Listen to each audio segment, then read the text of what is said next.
Good afternoon, it's Simon at the video of the day. I'm just going to talk about the bedtime stories. When I was a kid, I always wanted a lot of bedtime stories, like in Franfreluche, one of my favorite children's show on Radio-Canada.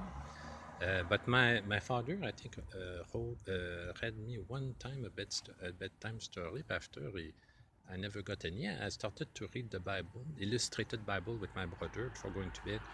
Puis, after my brother got tired of that, so I went to school, the Saint Denis School. It was a Catholic school before the amendment was passed in the Canadian Constitution, banning Catholic or Protestant school in Canada. So there's no Catholic school in Canada or Protestant school. It's French or English.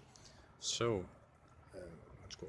So I was in a Catholic school, puis I went to the library, puis I took a book, puis the lady said, it's too thick, you will never succeed to read that. Puis I told her, my father will read me one page per evening as a bedtime story, puis he never accepted. I turned back the book without even opening it, because I was disappointed not to have a bedtime story. So one of the bedtime stories I like the most, it's about a prince and a princess. So I'll just pretend I do a bedtime story. To do that in a library, you have to have a background check. Puis at the background check, they asked that I prove my identity. Puis they asked for a Canadian passport or a driver's license from California or an ID from California. I cannot have the ID or the driver's license because I don't have the Canadian passport. I cannot have the Canadian passport because I'm not going back to Canada. So some they laugh, they smile, they say, he's stuck. They don't help more than that. En tout cas, I contacted the consulate a few days ago to know what they can offer to Canadians. So, a bedtime story. Let's pretend I'm in a library or in a Paris, in the basement, puis là, I'm telling a story. So there was once upon a time, in a castle, in a faraway country, a prince. And the prince was very lonely. He didn't have a girlfriend. Puis his father, the king, was not paying attention to him a lot. So one day, the prince took his white horse, had kind of a white horse to ride, and he went in the country alone, sad, puis not knowing what to do with his life. He was riding his white horse, puis arrive at the frontier of a forest, a very thick and dark forest that looked very scary. So the prince decided to get into the forest with his horse. He was moving with difficulty. He was moving by difficulty in the forest.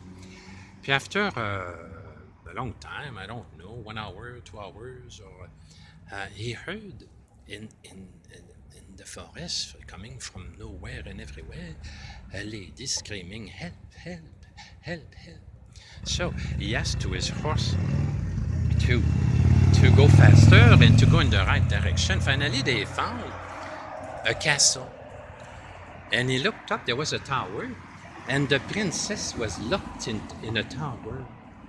And there was a big dragon at the bottom of the castle, keeping the princess locked in her room. Puis she was crying, puis she was screaming, help, help, help me, help me. She didn't see the prince yet. So the prince decided to get off his horse. And he went at the bottom of the tower. He tried to climb there was like big stones with like du lierre en français, in French, grabbing it to play was half of the tower. Then the dragon attacked with flames and trying to make the prince. The horse didn't move. The horse didn't go away, the white horse. So the dragon put the fire to all the castle. Puis là, the poor lady, that was in fact a princess, was alone in her room up the tower, puis she was in danger of dying of the flames that the dragon started.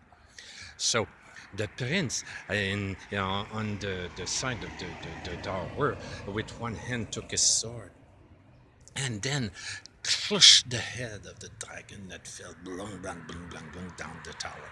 And he hurried because the castle was burning. Puis he went into the room and found the princess. He dit, Princess, I'm the prince. I will marry you, you're my girl. Puis là, he kissed her. Puis after, he went down the same way with her in his arm, back on the horse, and they fled the forest in a hurry that was burning. So the prince arrived at the castle, puis he said, Father, this is the princess that I will make a queen one day.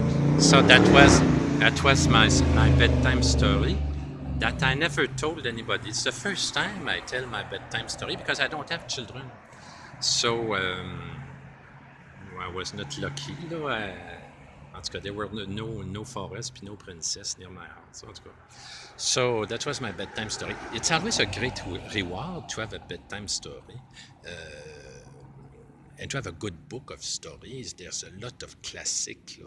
Les Contes de Perrault in French, or very old English stories or Christmas stories that are very classic puis with a moral, or les Fables de La Fontaine.